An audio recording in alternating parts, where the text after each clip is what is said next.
Meeting is hereby open. You'll notice that it's just three of us in person.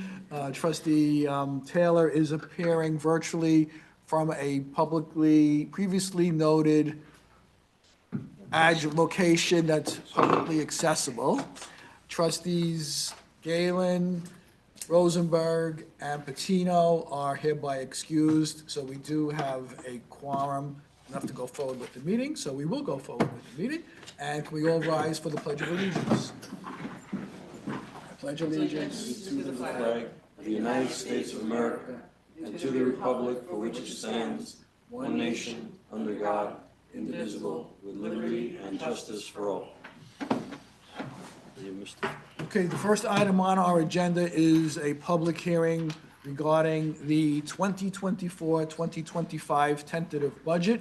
I know that the village treasurer and the village administrator have been working diligently to come in with a fiscally responsible budget, and we're going to have a presentation. We're not voting on the budget today. We're just going to have a presentation and discuss some key items. So I'll turn it over to Jeff or to Rob. Motion to open the public hearing? Oh, good point. Is there a motion to open the? Is there a motion to open the public hearing regarding the tentative budget? Trustee Sullivan, second trustee Rosen Asher, all in favor? Passes 4 votes to 0. Public hearing is hereby open. Okay, Rob. Thank you, Mayor, Board of Trustees. Jeff and I have been working diligently with department heads and through his office. So I want to just first say thank you to Jeff for pulling together a lot of information and bringing us under the tax cap. And again, for everybody at your staff and the department heads who've submitted all their requests, as noted. So tonight we're presenting the Village of Dobbs Ferry tentative budget for the fiscal 24-25 year. And what we feel we're presenting is a realistic and a responsible budget while keeping below the tax cap. So Jeff can get us started, and if you have any questions throughout, please feel free to ask, of course. Thanks, Rob. So we're going to start with a budget summary for the 24-25 year. And we are proposing a total appropriations of $26,537,429 across the operating funds and the enterprise fund. The enterprise fund is the sewer fund. This represents an increase of $2.02 million over the 23-24 budget. Bulk of this increase relates to employee costs, including increases to health insurance costs and employee retirement costs. The proposed 24-25 tax levy is $17,030,831, which represents an increase of $618,000 or 3.77% over the 23-24 budget. The average taxable assessed value of all properties within the village increased approximately $117 million or 4.49%, which has allowed the village to propose a 1.12% tax rate cut. The proposed tax rate is $6.86 per $1,000 of assessed value compared to last year's 6.93%. So this usually leads to the question, does this automatically reduce or translate to a decreased tax bill? And the answer to that is not necessarily. Assessed values increased by an average of 4.49% across the village. So in the yellow square up there, 750,000 assessment in 23-24. If the assessed value increased by 4.49%, the tax bill will increase by about $196. Again. Say that again. The tax bill will increase about $196 per house, an average household, or? So just taking I just took 750 as an example. Okay. Okay, because it's kind of close to the average. Okay. So that's, again, 4.94% is the average. Some will increase by more and some will increase by less. So Jeff, is it fair to say that it'll increase by less than the increase in the assessment or the property value because of the decrease in the rate? Correct. So yeah, correct. If it was 693, it would have increased significantly more. Or not significantly more, it would increase more. This comparison is village taxes only, excuse me, which accounts for approximately 20% of the total taxes. And as we will show you in a few slides, the school district is about 70% of your tax bill. This slide shows the levy change for the past 15 years. Since its implementation, the village has complied with New York State's tax cap legislation, and once again this year, we comply with the cap. We try very hard to balance taxes with the many costly but important services that the village provides, such as police, fire, road maintenance, and garbage pickup that our residents have come to expect. New York State law dictates how much municipalities can increase their tax levies from one year to the next. For 24-25, the village has proposed the tax levy of $17,030,831, which is compliant with the tax cap. And as discussed earlier, a lower tax rate of $6.86 per thousand. And the slide shows the calculation of how we get to that tax limit.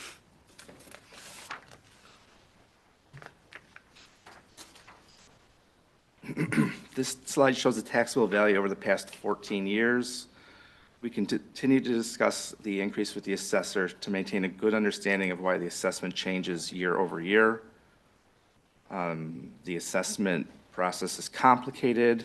As you may recall, the town now completes a revaluation of all properties every couple of years. The revaluation process showed a continued overall increase in values due to the real estate market and strong building and renovation work that residents continue to do to maintain and improve their properties. And the issuance of building permits continues to be very strong within the village. The uptick in property valuation has helped maintain a very stable tax rate, including some tax rate decreases over the past several years. The village continues to provide all of the expected village services within the restraints of a cautious and prudent budget. As you see on the next slide, Dobbs Ferry village tax rate continues to be the second lowest of the river towns villages. And we've seen a couple of the surrounding villages proposing possible overrides of the property tax cap in their recent budgets. So far, Dobbs Ferry's board and administration has been able to avoid proposing a budget that exceeds the tax cap. However, the village continues to deal with an aging infrastructure that may necessitate bonded projects and concomitant expenses in the near future. This could require overriding the tax cap to pay for needed capital projects. As discussed at previous board meetings, the Board of Trustees are considering the use of capital reserves that will help mitigate borrowing costs. Using reserve funds may reduce the amount of debt issued for capital projects, which in turn reduces interest expenses. As always, we continue to monitor ever-increasing expenditures and costs and continue to work together to bring residents a high level of services at one of the tax rates in the river towns. And again, with this budget, we do that.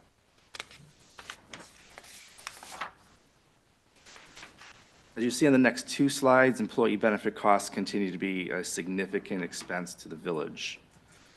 This slide, we see budgeted costs for employee retirement costs.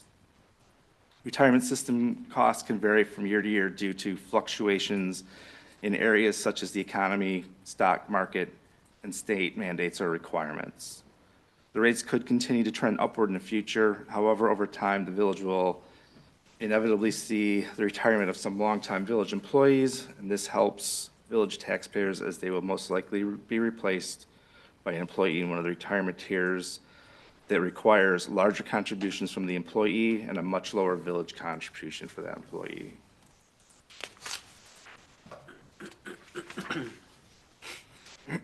For the upcoming year, we anticipate a continuation of the trend of healthcare costs upward.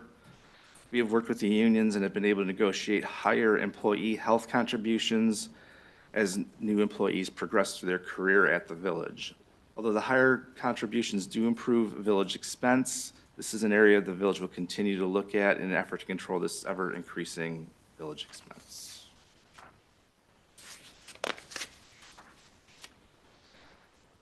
This slide shows expenditures by type. Employee costs in the form of payroll and benefits continue to be the highest village expenditure and represent 65% of our budgeted expenditures. This slide shows the allocation of costs essentially by department, together with associated debt and benefits costs.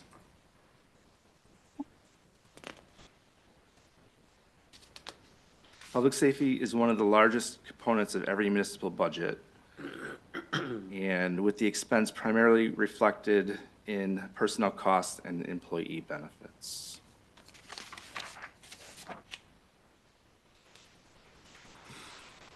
Non-property taxes such as sales tax collections continue to be the village's major revenue source other than the tax levy.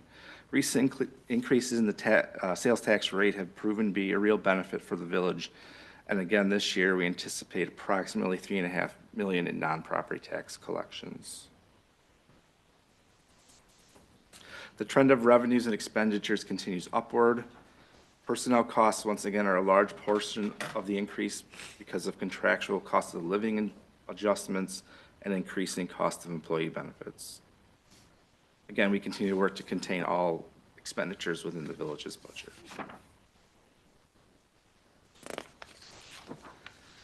This slide illustrates the distribution of property taxes within the village. The largest portion of your tax bill continues to be school district taxes at close to 70% of your property taxes. Village provided services such as the police department, snow removal, and garbage removal remain at approximately 20% of your total tax bill.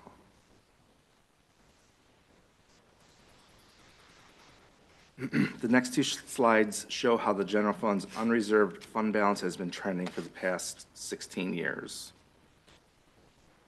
Unreserved fund balance is in essence the village's savings account for unforeseen circumstances that can occur. The village will continue to work hard to keep the unreserved fund balance at a reasonable level in an effort to ensure that we provide the highest level of service to the residents of Dobbs Ferry at the best possible cost.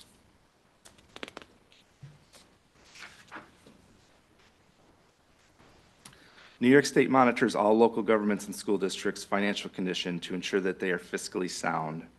The village is in excellent financial condition and has scored very well on the state's fiscal stress test, including a 0 score for the 2022-23 fiscal year. For the past 10 years, the village has been nowhere near fiscally stressed according to the matrix created by New York State. We feel that the proposed 24-25 budget will allow the village to continue a strong financial condition going forward. In summary, we have proposed a budget that's once again in compliance with New York State's tax levy cap. The rate decreases to $6.86 per $1,000 of assessed value, with another increase in taxable assessed value and an increase in expenditures of approximately 8.23%. We've been able to continue to maintain a strong fund balance, and we see this in the village's Moody's rating of big A, little a2, that amount to the highest rating a municipality of this size can attain, and a continued excellent score on New York State's fiscal stress test. That said, there are future concerns that we must continue to keep an eye on, noted on this slide. Our goal is to provide the highest level of service to the residents of Dobbs Ferry at the best possible cost, and we feel that this budget does that. Are there any questions? Larry, you have any questions? I do not. I will only say that, Jeff, you're doing a fantastic job, and we in the village appreciate your work. I second that. Thank you. You want to third that? That's a lot of numbers. Thank you, And I Jeff. think that maybe, I'm sorry, maybe I'll make one quick comment, which is, if anybody on the board, a lot of the accounting here is very different than the accounting that we would see in regular life. And so, I would encourage anyone who wants more explanation, anyone on the board, to reach out to Jeff and chat with him about it. Because it's very helpful when we get questions from residents to be able to explain succinctly how some of this all works together. Yeah, because it does get confusing when people say, my tax goes up, but the where our levy is going down, but the taxes go up, and that's really, correct me if I'm wrong, because I always ask you this, Jeff. I mean, if the value of your house goes up, that's why you're paying more taxes, because your house has been assessed at a higher rate. That's correct. Okay, and the village doesn't have anything to do with your tax assessments. That's done by the town of Greenberg, and they use a firm, Tyler, that goes to your house and does the assessments, and they come up with the number. And you do have the right to fight that number, but again, the village itself does not have any influence or involvement in the actual tax assessment of your house. Is that correct, Jeff, what I said? That's correct. A few years ago, you turned it over to the town of Greenberg. Right. Okay, so the next step would be that we actually vote on the budget at the next You want to see if meeting. there's any questions from the public? I do want to see that, but I just want Yes, sir. It is a public hearing. Just explaining the to, process. so, the next step would be we actually vote on the budget, correct? That's scheduled before the mandated date of May 1st, so we'll beat that by about 2 weeks. I think we're looking at the first meeting in April. I think so. So that'll clear the mandate of getting it done by May 1st, but yes. Okay. So does anybody from the public have anything they want to ask or comment about this budget? Is there anybody online? Yes, come on up.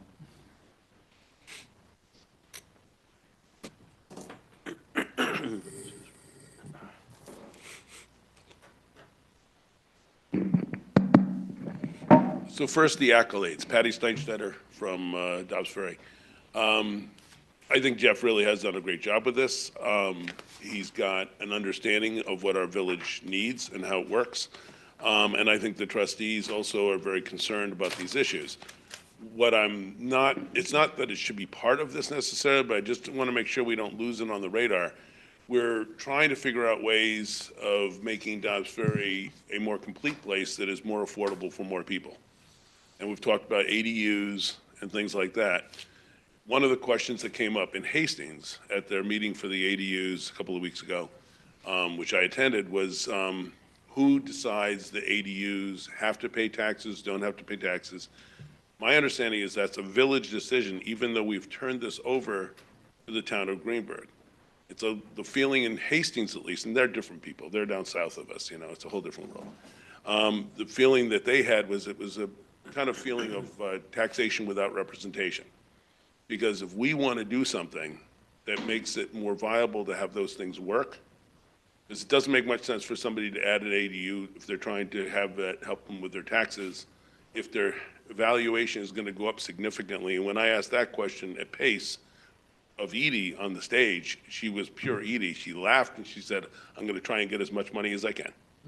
So I think we need to have that. I don't think we're going to be fixing that at this moment in this budget, but I think we need to get that on our radar and be thinking about it, because that's a real need when we are having new storms that have different kinds of intensity. My basement never flooded before. And when I need help and I run next door to knock on the doors of somebody who can help me, I don't want everybody's door that I'm knocking on to be a lawyer, a doctor, or a financial planner. I'd like to be able to knock on the door of a electrician or a plumber or a member of the DPW who might know where there's a pump that I can get the water out of my basement. So I think we need to want to be a complete place. I think we need to work for that. Yeah, that's interesting. Thanks. Thanks. Anybody else? No, nobody online? Okay, so since there's no other further comments or questions, is there a motion to close tonight's public hearing? Trustee Rosen Asher, second trustee Taylor, all in favor? Public hearing is hereby closed. Okay. So we can move to the next action item. Oh, courtesy of, is there anyone here?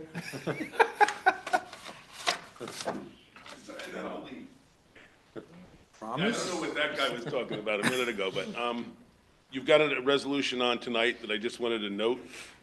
Consideration of resolution adopting the pro-housing communities pledge. I think that's great that you're doing that. But again, we need to be thinking big picture here. And we need to be, if we're going to do that, we really need to be figuring out how we're going to do that at some point. I know there are committees and task forces working on this. It's a very difficult challenge. We did a housing summit in Albany a couple of weeks ago that was amazing. Really, really good experience. And there were a lot of things that came up there that I think could be beneficial for Dobbs Ferry, and not the least of which is that the governor is kind of throwing a lot of money out for grants for the communities that are trying to actually do it. And of course, this is part of being able to get those grants. So I think this is great that you're doing it. Thank you. You. Anybody else from courtesy of the floor? Come on up.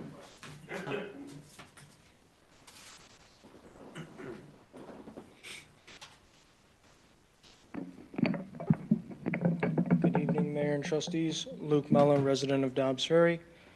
My first question is, when will the construction be finished for Gould Park for the stormwater drains? If you know what I mean. Or is that a question for the village administrator? Village administrator knows all. You give me too much credit. Thank you, welcome. Yeah, as I mentioned, I know we've been corresponding, so again, keep the questions coming. I appreciate it, and hope I'm answering all your questions. Gould Park, we're out there today. We had our weekly meeting on Tuesdays. Right now, they're putting in the last segment of the large 4-foot pipe that's at the bottom of the hill. You notice most of the construction activity down there. So that basically almost concludes all the subsurface work, which is usually the most intensive time-wise and money-wise. The contract itself is about 50% through its term. We're underspent, under 50%, and it is on schedule. We're working closely with the Parks and Rec Department to make sure we get the pool open for maintenance and open that on schedule as well. So we're putting up some safety fences so we can actually continue the work out there. And one of the points today, we're actually talking about sodding over some of that area. Originally, we were planning on putting seed down, but because we want to open it quicker, we're getting prices for sod so we can actually get that open on schedule. Oh, okay, that's nice. Last question too. How much water can the storm drain hold for the pool? If you know what I mean. Oh, I'm sorry, the question is how much water can? Yeah, the quantity of water. I don't know the gallons per minute, but I can tell you the existing system that was woefully inadequate, causing a lot of the flooding in that drainage basin. It's a large drainage area. I think it was a 2-foot pipe, which in essence was doubled to 4 feet in diameter. Again, that'll find its course to keep it underground instead of traversing the streets, which causes flooding. And, of course, a couple of years ago, we had the water overflow the actual sidewalk into the pool. So with those big, large, numerous storm drains we designed and built, that should alleviate a lot of that flooding headache. Oh, okay. Thanks, Village Administrator. My pleasure, anytime. Thanks, Mayor and Board. You're welcome, thank you.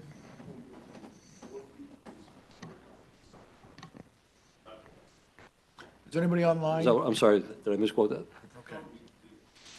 Okay, let's all move on to the resolutions. Action item number 1 is to consider a resolution to schedule a public hearing to consider an application for site plan approval for property at 83 Main Street. I think if I recall correctly, we had a presentation done regarding 83 Main Street.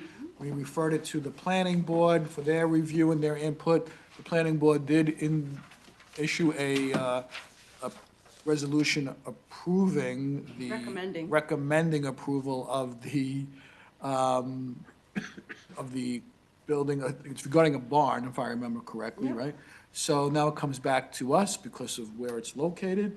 So we're going to schedule a public hearing in this matter so that the public has an opportunity to comment on it. So is there a motion to schedule a public hearing in the boardroom of Village Hall to receive comments on the site plan application for the above referenced project on April 9th, 2024 at 7:30 PM? Trustee Rosen-Asher, second trustee Sullivan, all in favor. That passes unanimously. Action item number 2 is a resolution consider a resolution authorizing the village administrator to accept a project proposal to commence with geotechnical engineering services by Down to Earth Consulting. Rob, you can correct me if I'm wrong, but this has to do with the village hall itself, right? Correct, Mayor, yes. Okay. So the proposal is for a geotechnical engineering service to be done, or a review to be done in the amount of $9,750, because we need to look into where this water is coming from. Is that what this is about? Generally, they're taking test pit borings to get a sense of where the groundwater is. We're trying to alleviate the water that's intruding into the basement, Village Hall. So we're trying to effectively get that out to an existing storm drain. So the first step is, and part of this project also is to actually fix the bridge that's pretty much, that's the end of its lifespan. So all these projects put together, the first step is actually finding out what the water issue is, and then they're going to finalize the design, they being the engineers, to actually design it and get the water out of the parking lot, keeping it from coming into the basement and heading it out to Main Street. Okay. And then maybe if that all works, the mayor's office will return back to the mayor? Yes, in dry, pristine condition. Okay, so is there a motion to authorize the village administrator to accept the project proposal to commence with geotechnical engineering services by Down to Earth Consulting in the amount estimate of $9,750? Trustee Rosen-Asher, second. Trustee Taylor, all in favor? That passes unanimously. Action item number 3 is to consider a resolution authorizing the village administrator to accept a project proposal to commence with a sanitary sewer evaluation survey. So we've been talking about this for a while, and again, correct me if I'm wrong, but this will entail I guess, a scope, like a TV scope of all our sanitary sewers to see the shape that they are in, and if there's any leaks or damages, correct? The inflow and infiltration, yes, they'll see what water is leaking from the system and what water is infiltrating into it. So that's part of this study, yes. Does this come from the sewer fund, or does this come out of our regular Sewer fund. sewer fund? Okay. It also will identify illegal hookups to the sanitary. In other words, you should not be sending your stormwater into the sanitary sewer. So if you have leader pipes or sump pumps that are going into sanitary sewer, that's actually against the law. So that's what this will identify that as well. Okay. Part of the MS4 requirement. So the initial outlay of money, maybe I missed it. How much is the initial, did I miss that in here? I think it was part of their proposal. It's not in the resolution. I know, it's not part of the resolution. Yeah, their proposal, and it includes a 7-step process, the first being the preliminary review, Right, so what are we paying for now? just to do the investigation. So the preliminary review of $20,000. That's the first part of the proposal, and it's going to follow, you know. I think what the mayor's chronologically. asking is if we approve this resolution tonight, are we approving the entire estimated budget, all the steps, or just a piece of it? And then they'll have to come back and get approval for the next phase? Thank you, Deputy Mayor. Yes, thank you. She's warm and So, sweaty. yeah, I believe this is for the whole package, you know. The whole package. And again, except for well, first they have to identify what the problem is before they spend the big money to fix anything that's found in disrepair.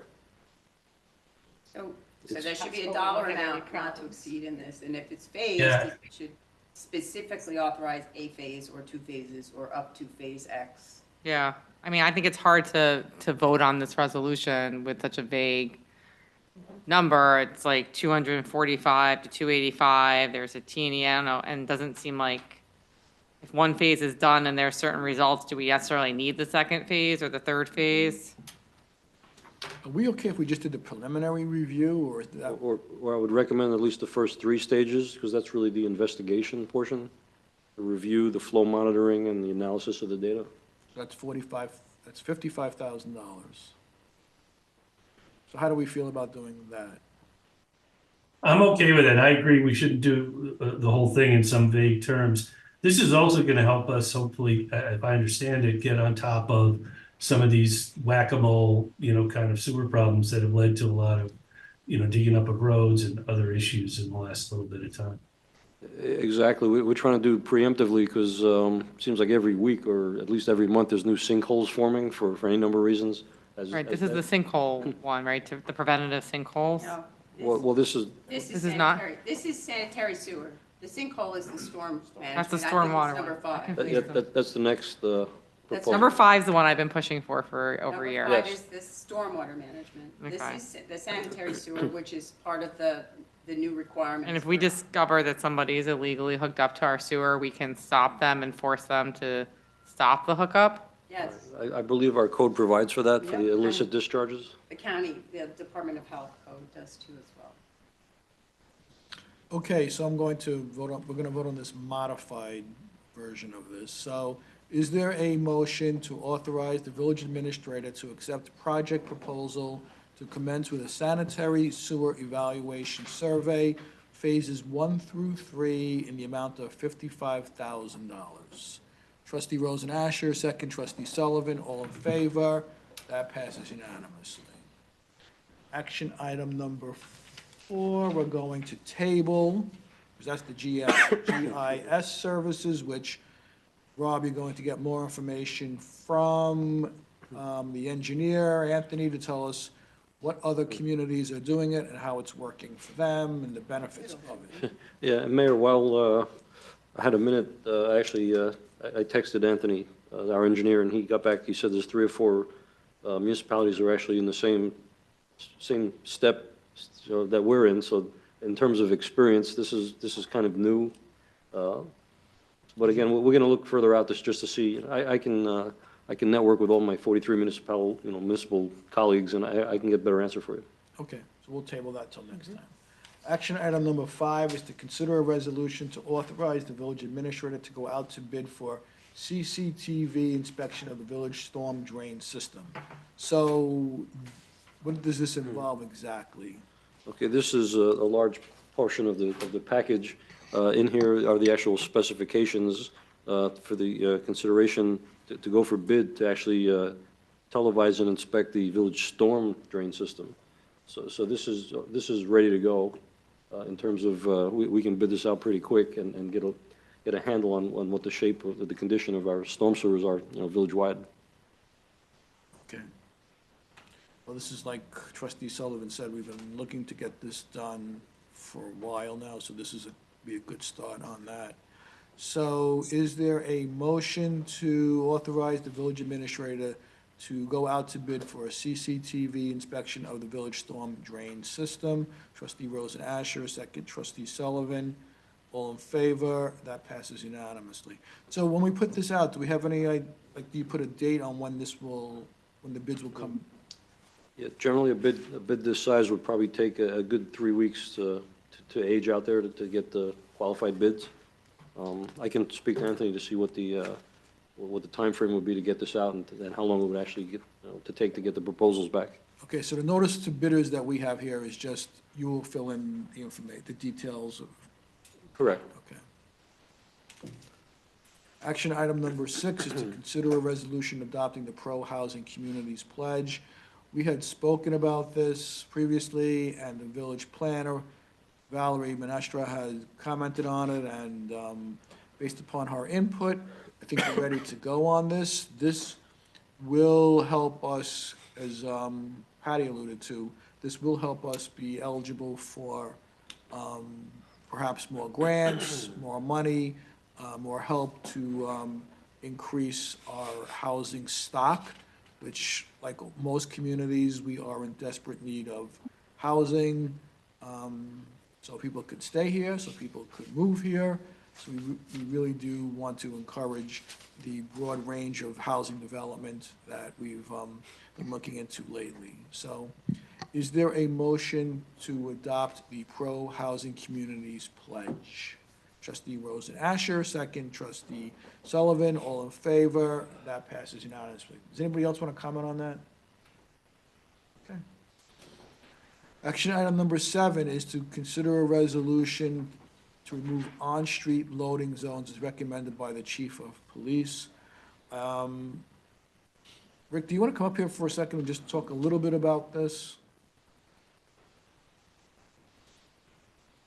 We had at one time a number of loading zones, and you've reviewed the situation and decided that we should move it or close it. What's the situation? Correct, Mayor. With the addition of the new loading zone closer to Cedar and Main Street that was, we had moved around the corner, I don't believe it's necessary to have the original loading zone on the south side of Cedar closest to Broadway.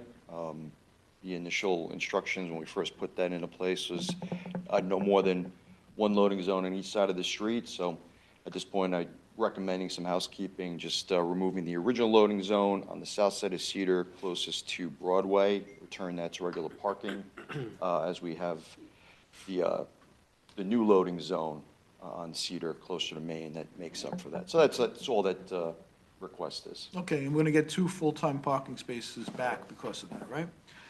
Okay, so is there a motion to remove the on-street loading zones recommended by the chief of police and is outlined in the resolution? Trustee Sullivan, second trustee Rosen Asher, all in favor? That passes unanimously. Action item number 8 is to consider a resolution authorizing the disposal of end-of-life surplus computer equipment. We have a listing of equipment that I guess has reached its end of life. So is there a resolution to authorize the disposal of end-of-life surplus community equipment? Trustee Rosen Asher, second trustee Sullivan. That passes unanimously. Action item number 9 is to consider a resolution authorizing a pop-up artisan market at Waterfront Park on June 1st, 2024, and authorizing the village administrator to sign an agreement with Phoenicia Flea for services in connection with this event. We've done this event last year. I think it was a great success. And they have contacted us that they're very interested in doing it again this year. And I think this year we're going to pair it with the River Arts Music Tour, which would be down at Waterfront Park. So the synergy of both those events should make Dobbs Ferry a wonderful place to visit on that day. The date will be June 1st, 2024. It will go from 11 o'clock to 5 o'clock. And as part of the agreement, the village would pay $2,500 to Phoenicia Flea. But in return for that, we will receive not only a wonderful event, but they will organize, curate, promote, and conduct the pop-up market, which features an assortment of craft makers, artisans, merchants, and similar vendors. So it sounds like it's a good deal. I think we had a good experience last time, right? It was 2 fun. years, you've done it 2 years. That's what I thought. Yeah, last year we did it with River Arts Yeah. also. It was great. Okay, so is there a motion to authorize the execution of this? Trustee Sullivan, second trustee Rosen Asher, all in favor? That passes unanimously. What is the sample? Action item number 10 is to consider a resolution to authorize a request for proposals for summer camp buses. We do this every year, so, we need buses to get the kids from place to place. So is there a motion? One, Mr. Mayor, if I could interrupt for a second. I've talked to Kendra about this, and Chief Guerra, I don't know if you've been involved. About a year ago or 18 months ago, there was this horrible tragedy upstate, and it turned out that the school had chartered buses that had low safety ratings by New York State.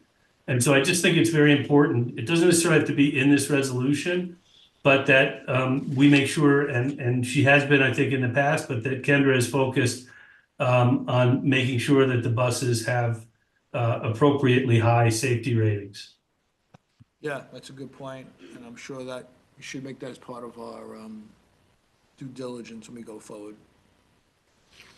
Just not accept the lowest bid, which is, I think, what happened upstate.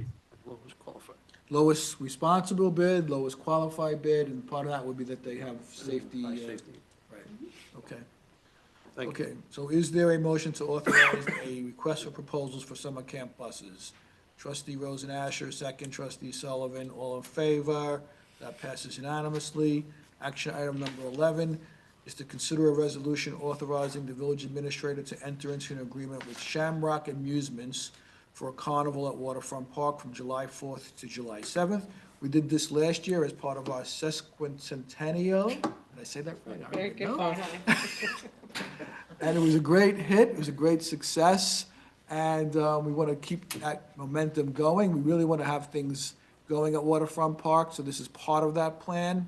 So is there a motion to authorize the village administrator to take all necessary steps to move forward? Trustee Sullivan, second trustee Rosen Asher, all in favor, that passes unanimously. So that'll be at Waterfront Park, a carnival from July 4th to July 7th. I don't know, did we pay them last year? Do we pay who? The carnival. Carnival? I That don't was remember. part of the, We we did. shared, We- no, we- we shared proceeds. Yeah, We get a percentage. We get a percentage of the gate. Okay, so we're not paying any, we don't have to lay out any money. We are paying them, but we get We gate. get it back. Okay, And again, because this is an event that people are anxious about the safety and concerns, we get insurances from them, and they submit them with qualified language that includes the village. okay, action item number 12 concerns the master fee scheduled for Gould Park pool season. I think this year, and someone can correct me if I'm wrong, this year we've decided to, some of the fees will be increased, but the bigger feature will be that we're now going to allow daily park passes, daily pool passes, correct? On a pilot basis. On a pilot basis, thank you. So the pilot basis, the daily pool membership would be $60 for a flat fee plus $10 per visit on weekdays and $15 per visit on weekends and holidays, and you cannot bring a guest. So you have to pay $60 to be eligible to get this, and then when you do show up on that day, you have to pay $10 on the weekday and $15 on the weekend. Per person, thank you. The family membership rate will go from these are non-resident rates. So I'm gonna say this again. This is non-resident. Family membership will go up to $825, two-person family, $700, for an individual, $550, and for a senior citizen, $300. That is the non-resident. I believe the resident fees are staying the same, correct? So the resident fees are staying the same. Correct. So, is there a I motion? mean, your guest fees are changing. Your guest fees are changing. They're going to be straightforward $10 for guests on weekdays and $15 for weekends and holidays. Okay, thank you for sharing that. So, is there a motion to revise the master fee schedule as I just outlined it? Trustee Rosen Asher, second trustee Sullivan, all in favor? That passes unanimously.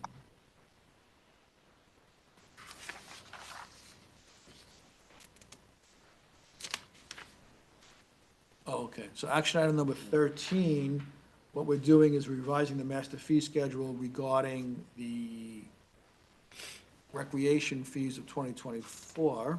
Right. These are not pool related. These are program related. These are program related. So do I have to actually read every one of these programs? No, you don't. It's in the resolution. So you should just know that some of the programs that we have put forth, the fees for these programs will go up as a result of increased cost and increased salaries. So they all will be outlined, certainly when you apply for to attend the program, you'll know what the prices are. Not all of the events will have an increase, some of them have no changes, so you should just be aware before you go further, that look into what those fees would be. God bless you. And is there a motion to revise the master fee schedule regarding recreation fees for 2024 as outlined in the motion? Trustee Sullivan, second trustee Rosen Asher. That passes unanimously. Action item number 14, which I think we have to talk about. So in the past few years, we have contributed to the cost of a marching band or a band at the Memorial Day Parade. Sometimes it comes from the LDC, sometimes it comes from the village's budget.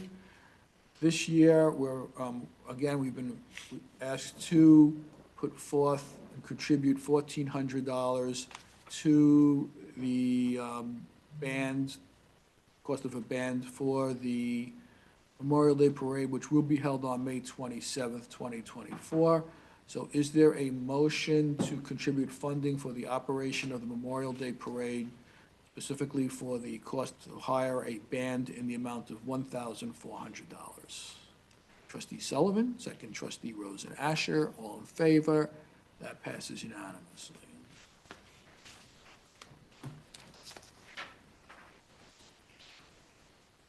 Action item number 15 is to consider a resolution to authorize a tax certiorari settlement with Dobbs Ferry Shopping LLC, which is located at 201 Ogden, which I'm assuming is part of Rivertown Square. And that reduction would be for tax year 2021, 2022, the amount due would be $5,470.49. And for the tax year 2022 to 2023, the reduction would be $9,663 for a total reduction, well, I shouldn't say reduction, total refund in the amount of $15,133.49. This is an agreement that we've reached with the Rivertown Square people. Town of Greenport does the negotiations on it, but yes, the board has to approve it. Okay, so is there a motion? Trustee Rosen Asher, second trustee Taylor, all in favor. That passes unanimously. Action item number 16 is to consider a resolution approving changes to the fund balance. And I think, Jeff, you had made a presentation on the fund balance and what the policy should be. You've laid it out in quite great detail.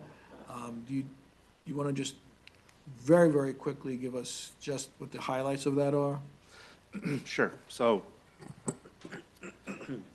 I wanted to take the policy and put a rationale behind, the amount that we determine the village should have in fund balance. That's the recommendation from the state.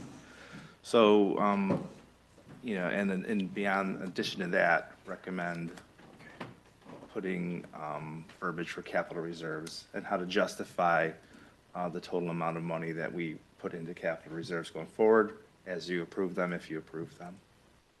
So the proposal is 10 to 15% of the current appropriations budget. And then capital reserves are supported by a capital plan. Okay.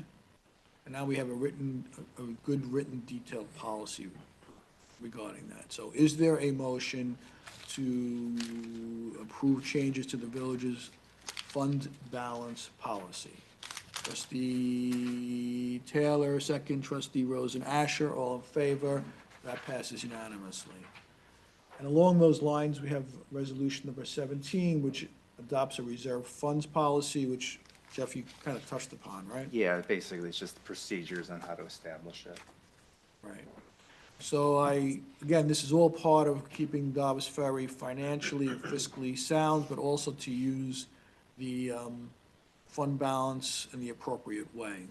So is there a motion to adopt the reserve fund policy as outlined in the resolution? Trustee Sullivan, second trustee Rosen Asher, all in favor.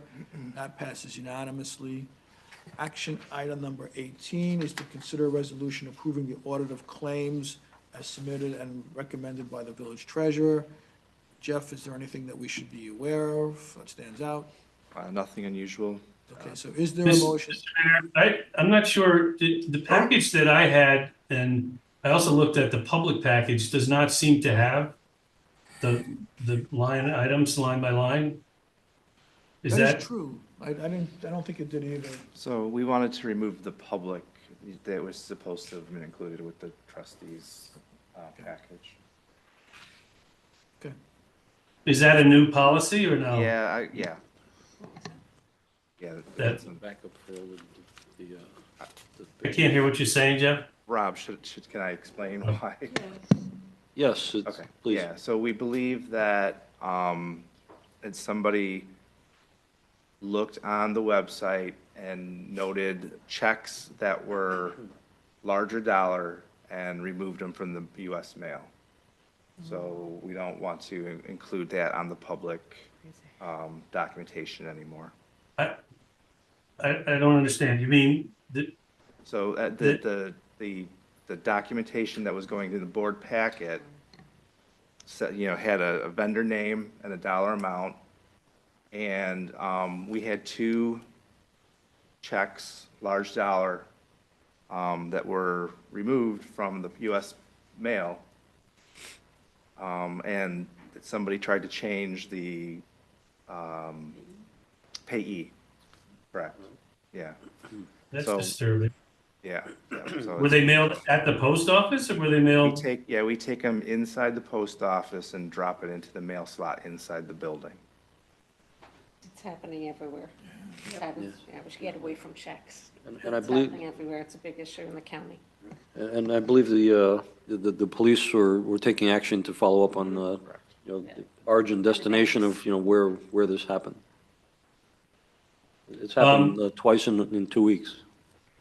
So somebody, I, somebody's reviewing this. Did you- Yes. So the details should have been included, so they need to have to. we can't approve, we certainly can't approve this without the material, Correct. right? Because we don't know what we're approving. It's just top line numbers. So the packets that went to the individual board members We're supposed to have. included I the, don't think they They were did. supposed to. No, they did not. Unless I'm missing something. Mine doesn't, I don't, mine, I don't, mine doesn't There's have like a it. million pages. okay. And I think we should talk about a way to make sure that we're being transparent with the public without putting public funds at risk. I have it in this email. And the way that the claims, the detail claims are available by FOIL, and they can be, I guess the problem is making them available in advance. So therefore, it's more likely that somebody will steal them from, it is endemic. It's happening to some of my other municipal clients and municipal nonprofit entities. It is a problem. I don't know how to solve it, except that the documentation you should get, because you have a fiduciary responsibility to review line by line, can have it in it. And if the public is interested in getting that level of detail, that's available by FOIL. Inadvertently, that unfortunately, as Literally pointed out, was supposed to be in the board packages. That's the way it was intended. Okay, so let's table this one until next meeting. Can Can we you approve the have, board? do you have 2 weeks? Is Are you able to wait 2 it weeks? acceptable to you to wait another 2 weeks to Will send be. out checks? Potentially be getting phone calls, but we'll deal with it. You will, okay. Well, could we meet by phone or something to do it? I guess I don't know if that's allowed. but- Do that. Send us an email. Okay, all right. Okay. All right, that's it. So, let's now let the trustee liaison reports and announcements. Do you have anything, trustee Sullivan? No. Do you have anything, trustee Rosenash? No, I actually missed I had to miss the last Human Rights and Diversity Committee meeting. However, I just want to let everyone know that we will be doing Greenberg Pride on June 23rd down at the waterfront. And I know that the Beautification Committee is also doing a cleanup for Earth Day on April something. I want to say 20, you announced it last time. 20th? There was like 3 different cleanups, right? So happy Earth Day almost. 20th? The 20th is Earth Day here. Yeah. Larry, do you have anything? Just the one thing, the Sustainability Task Force is working on ideas for this $175,000 environmental grant under a tight time frame. I don't have a specific update, but I assume Rob and Vinny that somebody in the village is working with Sustainable to make sure we meet that deadline. Yeah, let's not lose track of that, because that is coming up fast, and we have to come up with an idea. I'll take a double look, but I'll report back. I'd like to hear about this, like tomorrow or the next day, because there's a limited scope of what we can do, and literally the money just vaporizes if we don't submit an acceptable plan. Okay, so let's Yes. talk either, I don't know what your schedule is, Larry, but if you want to reach out to the village administrator tomorrow to follow up, that would be great. Uh, Well, I'll look into it regardless, so. Yeah. I think that she followed up with the email with the criteria after your workshop. I saw something come across the desk, so we have to earmark the money for a specific project or proposal. And I remember trustee Patino was talking about adding some solar panels, and then other people were talking about other potential projects, so. Right, so let's we have get to- that done. I think, A, we Yeah. need to know the date that it has to be done by, and B, then let's identify the project. Okay, you got that? Rob, why don't you check on where things are? I'll reach out to Sustainable and let's talk tomorrow. Fair enough, I'll be in. Okay, I do have some announcements. Gas-powered leaf blowers are permitted in Dobbs Ferry from March 15th through May 15th. So after May 15th, you are not permitted to use a gas-powered leaf blower in Dobbs Ferry. The Westchester County Planning Department is conducting a community needs assessment for affordable housing. We have that, I think we included that in the newsletter, so you should check the newsletter for links to the survey to let your voice be heard. You can get free tax prep and filing through the Volunteer Income Tax Assistance Program through April 13th, which is at Mercy University for low and moderate income residents. You could dial 211 to make an appointment. The Rec Department after-school programs start registration tomorrow, Wednesday, March 27th. Free solar eclipse glasses will be available after April 5th at the Dobbs Ferry Library. I have to make sure I get one for myself, because I just read how bad you can get hurt by looking at that eclipse, so let's make sure we all do that. The Metro North Railroad will be making minor schedule adjustments starting Sunday, April 7th. Riders are encouraged to check the train time prior to traveling. We are having, I shouldn't say we, Westchester County Parks is having a seasonal job fair at Westchester County Center on April 6th, and at Muscute Farm on April 13th. So at Westchester County Parks, if you're looking for a seasonal job, you can go to the fair at the Westchester County Center on April 6th and at Muscute Farm on April 13th. Pace University is hosting a Clean Energy Careers Fair on April 3rd, so that's also interesting. And the Rivertowns Rotary and JCK Foundation are partnering for a Taste of Dobbs Ferry on April 6th. I think you'll hit 3 restaurants, and the money goes to the JCK Foundation. That was also in our newsletter for more information. And the Conservation Advisory Board has Sunday volunteer opportunities to help clean up Dobbs Ferry parks starting next weekend and running through June. You can sign up through the Eventbrite website. Can I give a report? Yes, you can. I have a really good report. I heard from Pace University this week. We have 2 ADUs that are coming forward under the grant program that you signed on for. So Habitat for Humanity is working with 2 local residents, property owners, and we have 2 under the grant program. They're getting a direct assistance from that grant program in terms of the next steps for them, but they'll be making formal submissions because it's possible that they'll need building permits. These will be rehabilitation of within the footprint of the building, so it's also possible that it will be fast-tracked because it won't need a site plan. So that's very good news. You're using the funds. You earmarked those in November of '22, and Habitat's been working closely with these 2 particular property owners. So very good news on that front. Thank you. That is good news. We were wondering how much interest there would be, and it's glad to hear it. So, is there anything else from anyone? If there's no further action, I need a motion to close tonight's meeting. Is Trustee Rosen Asher, second trustee